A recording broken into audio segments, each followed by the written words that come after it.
Okay, dealing with still this September 23rd, 2017, the soon-to-be failed prediction from the future fulfillment advocates.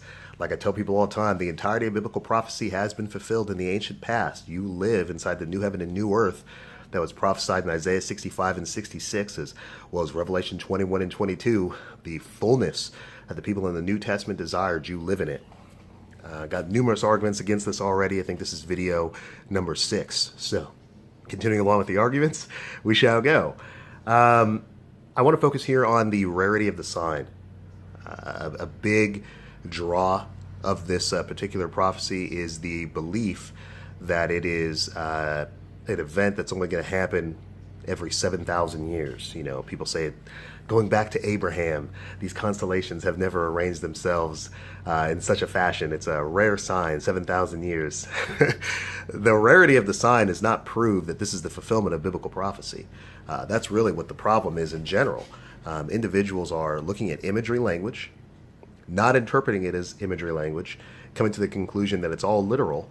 And this is the reason why some of this stuff comes up. Look, the big reason we don't understand that prophecy is fulfilled is because, one, we don't pay attention to the time constraints that are given in the prophecy. Consider the Messiah's own words. This generation shall not pass away until all these things take place. How many times do you read the phrase, all these things will come upon this generation?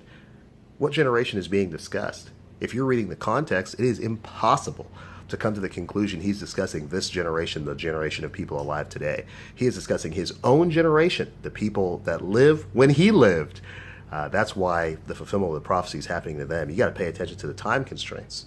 In addition to that, we also have a huge problem when it comes to imagery language. We tend to read imagery language and think it's literal. Mind you, the Bible's very poetic in the way it's written. Never forget, the Bible says, I'm going to bring you into a land flowing with milk and honey. And he does not literally mean rivers of milk and honey. You see, Revelation works in a very similar fashion. It's imagery. It's a dream vision. It shows one thing, it means another thing. And that's really the problem.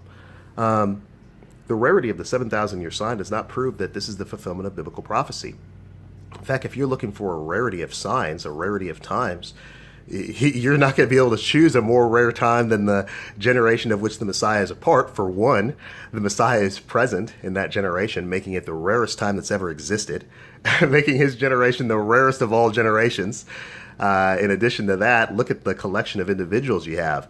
In addition to having the Messiah, you have John the Baptist, who fulfills the prophecies of Elijah. You also have all the disciples. So all the initial people, plus the numerous fantastic manifestations of the power of Yah, the power of God taking place in the book of Acts. I just completed a study on the book of Acts, and I already forgot the number.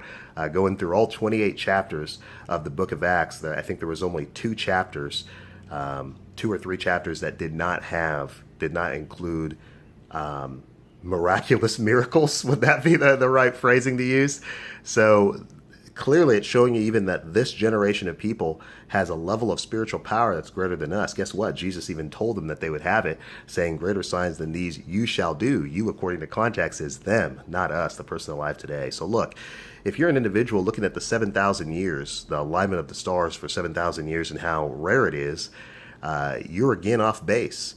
If you're looking for rarity in order to understand the fulfillment of the biblical prophecy, there is no time rarer than the generation of which the Messiah himself is a part. That is the rare generation. That's the rarity of signs that you're looking for. And it existed again in the ancient past.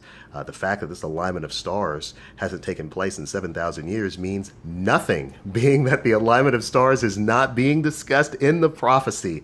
It is a failure of individuals to identify imagery language and interpret it as such. Instead, they're taking imagery language and demanding it's literal, even though it cannot even be literal for the interpretation of the rest of the chapter.